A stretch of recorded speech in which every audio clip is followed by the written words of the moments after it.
ऐसा है, ये यहाँ के स्थानिक गांवकरी ने अपने श्रमदान से बनाया हुआ तालाब है।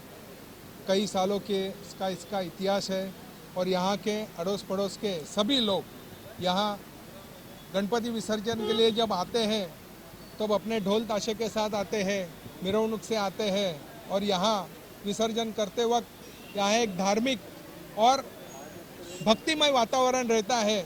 गणपति बप्पा मोरिया के गजर में यहाँ के लोग यहाँ विसर्जन करते हैं और एक आनंदमय वातावरण हो जाता है।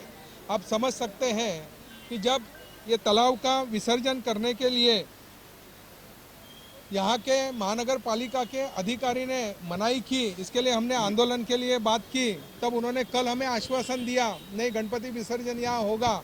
लेकिन आज असल में यहाँ तालाब पे आने के बाद जो तालाब की दुर्दशा, यहाँ के असलम शेख आमदार, उन्होंने अपने फंड का दुरुपयोग करके पूरे नियम का और पूरा जो अटी नियम रहता है उसका पूरे उस नियम की धज्जियाँ उड़ाते हुए ये तालाब की एक तो साइज कम कर दी, इसमें से पूरा पानी निकाला भराव के नाम पे और एक बीच में रैम बनाया, तालाब के 2 टुकड़े किए। इससे यहाँ के सभी लोगों में एक नाराज़गी है। इसके बारे में हम आने वाले समय में आदरणीय खासदार जी गोपाल शेट्टी जी के नेतृत्व में इसके बारे में हम जरूर चर्चा करेंगे। लेकिन आज महानगर पालिका के अधिकारी और म्हाडा के अधिकारी ने फ़ोन पे बोल के ये गणपति विसर्जन के पहले तालाब गणेश भक्तों के लिए खुला किया जाएगा और हर साल जिस तरह धामधूम से यहाँ गणपति विसर्जन होता है वैसा यहाँ गणपति विसर्जन होगा, ऐसा आश्वासन मुंबई महानगर पालिका के अधिकारी ने भी यहाँ आके दिया।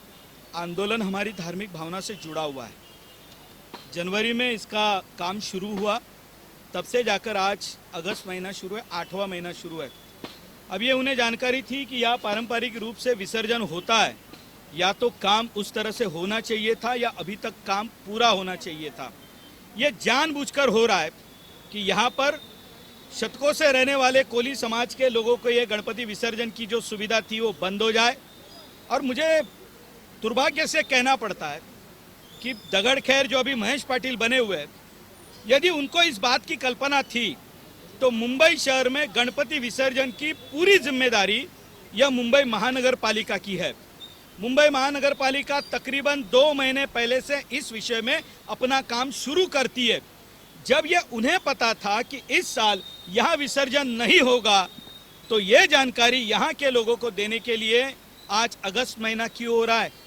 क्या यहाँ के लोगों को उन्होंने बुलाया था, इसकी जानकारी दी थी? जब ये लोगों को समझ में आया कि यहाँ इस साल विसर्जन नहीं होने देंगे, तब जाके वे लोगों से कह रहे और यहाँ पर आके उन्होंने बोर्ड लगाया। देखिए, बात ऐसी है, मुंबई महानगर पालिका की ये जिम्मेदारी होती है गणेश उत्सर्जन की पूरी व्यवस्था करे। ये सालों साल मुंबई शहर की परंपरा है और यही मुंबई महानगर पालिका इस तालाब में जहाँ हजारों मूर्तियाँ विसर्जित होती है उसको 2 टुकड़ों में बांटती है। इतना ही नहीं, इस तालाब को छोटा करने का काम कर रही है। अगर इसमें कुछ इम्प्रूवमेंट की बात होती तो यहाँ के जो ग्रामस्थ है, रहने वाले स्थानिक लोग हैं, उनसे राय मशुरा कर सकते थे, स्थानिक नगर सेविका उनसे राय मशुरा कर सकते थे। लेकिन ये कुछ किया नहीं, सिर्फ अपना एक अंदर का एक हिडन एजेंडा लेकर ये हमारे यहाँ के विधायक काम कर रहे हैं, ऐसा मुझे लगता है।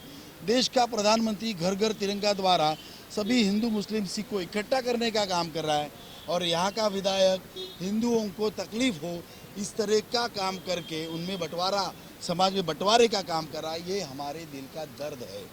मैं आमदार को ये कहना चाहता हूँ, हनुमान जी का अपमान किया, हनुमान चालीसा का विरोध किया तो किसी को घर पे बिठाया, कोई घर पे बैठ गया।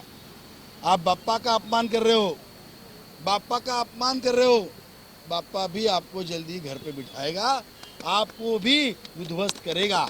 ये आप ध्यान में रखिए।